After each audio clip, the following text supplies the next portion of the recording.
Kyle Larson dropped a bombshell, and it wasn't just his amazing double victory in Bristol that got everyone talking. In the days that followed, Larson made headlines for his brutally honest and, depending on who you ask, extremely controversial assessment of his fellow NASCAR drivers. Larson spoke up on Kevin Harvick's Happy Hour podcast on his reasons for competing in the Xfinity Series.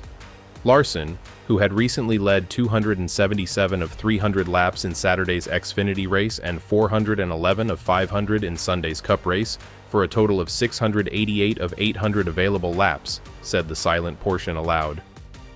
"I do get motivated, and this is going to come across very cocky, but I want to embarrass them," he said of his Xfinity competition. "I want to embarrass NASCAR a little bit, because they just don't let Cup guys run anymore." It was the kind of statement that could only be made by a driver with nothing more to prove. Larson had a nearly perfect weekend, finishing second in the Truck Series behind Chandler Smith. But what Larson said next raised eyebrows around the garage. "The kids probably think they're in a good spot, and they don't know where the bar really is at," Larson continued. "So I like to go run those Xfinity races and just get 10-second leads to let them realize that they've got a lot of room to improve, and I think that's only better for our sport." He doubled down. "Yes, I want to smash the field when I run Xfinity. That's motivating to me for sure. Some believe that stern love is what the next generation requires. Others see it as outright arrogance. Whether you like it or not, Larson's message is clear. If you want to compete in the Cup Series, you must be able to measure up to the best." Harvick appeared to agree. He remembers the early 2000s, when Cup racers dominated the Xfinity field and rookie drivers had to compete simply to enter the top 10. "It was a constant evaluation," Harvick stated. "You knew where you stood, and you knew what you had to work on." Larson's comments immediately divided fans and drivers. Some praised him for his ruthless honesty, while others questioned the efficacy of his method. Denny Hamlin, Larson's biggest competitor this weekend, has his own opinions. On his Actions Detrimental podcast, Hamlin said that he was initially rooting for Larson to finish the weekend sweep until he heard Larson's remark about him. "His post-race comments about keeping me from 3 in a row and 'we hate to see him win,' now I'm like, piss on your sweep," Hamlin said as he giggled. "I'm glad Chandler Smith beat you in the truck race."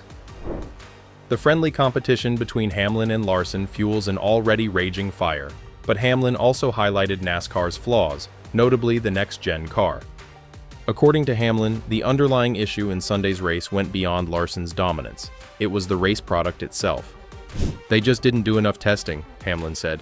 "The car wasn't ready. We had to delay it 1 year. We had the COVID thing. It was not thought out enough." The Bristol race featured more than 200 continuous green flag laps, a landmark in stage racing history. Tire wear was non-existent. Passing was a major challenge. "You cannot pass," Hamlin said. "It was really, really bad." Jeff Gluck of The Athletic was even harsher. "I think this was a horrible race. If NASCAR keeps going like this and not doing anything, we're going to lose short-track races off the schedule. It's not worth it for fans to show up." Larson's triumph was technically flawless, but many questioned its value to the sport. How entertaining is a race in which one driver leads 411 of 500 laps while barely breaking a sweat? Even Bubba Wallace, who placed 19th, felt helpless in the current circumstances. After initially demonstrating top 10 speed, he became stuck in traffic and never recovered. "Damn, that was rough," Wallace said on X. "Thought it was going all right and then just plateaued." Wallace, more mature than ever, refused to let it affect him. "Hearing my wife make Bex laugh on the way to the plane made me realize, oh well, move on, nothing better than hearing that."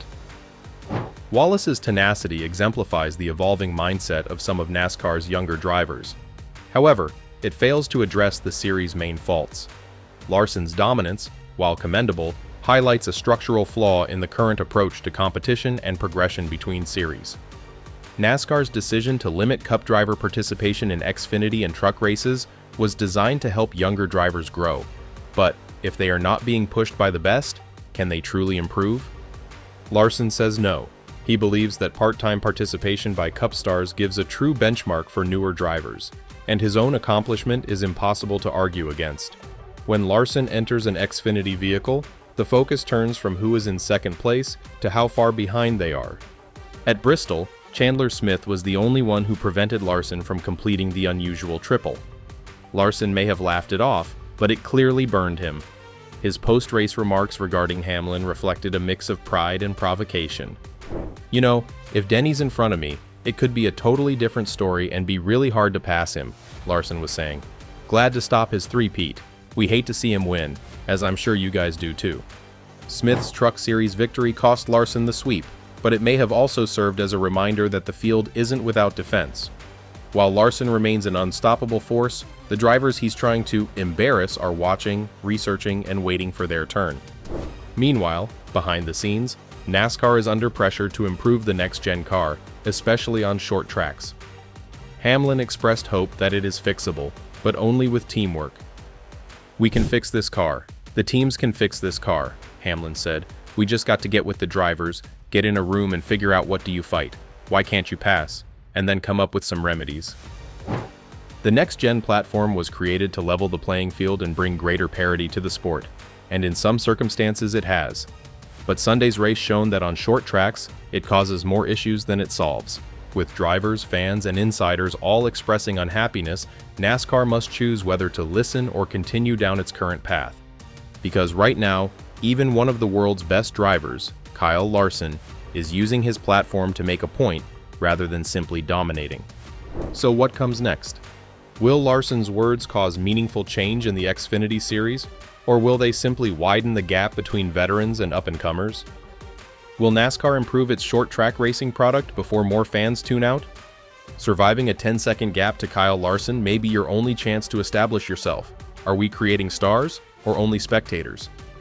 One thing is certain, Kyle Larson did not merely race in Bristol, he made it personal, and suddenly, the entire sport is paying notice.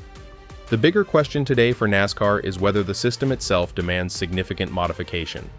If the best players like Kyle Larson use the lower-tier series to make statements rather than compete, what message does this send to those rising through the ranks? Drivers like Sammy Smith, Chandler Smith, and Ty Gibbs are no slackers. They have shown talent, potential, and flashes of brilliance. However, when someone like Larson comes their backyard and ruins the field, it has a long-term impact not only on their careers, but also on the overall health of the Xfinity and Truck Series. Larson may call it motivation, critics could call it bullying. However, under either scenario, a chasm emerges. Is NASCAR developing future stars, or simply replicating power from the top down? Let us not ignore the fans.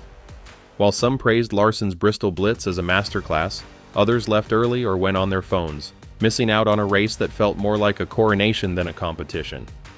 Dominance is respected, but only if there is still drama. NASCAR is currently at a crossroads. Will it rely on drivers like Larson to boost the sport's level, risking alienating fresh talent? Or will it prioritize increasing parity and keeping its feeder series from becoming punching bags for the Cup elite? Larson is at the center of it all, clearly bright, shamelessly confident, and, possibly unknowingly, the sport's most effective disruptor.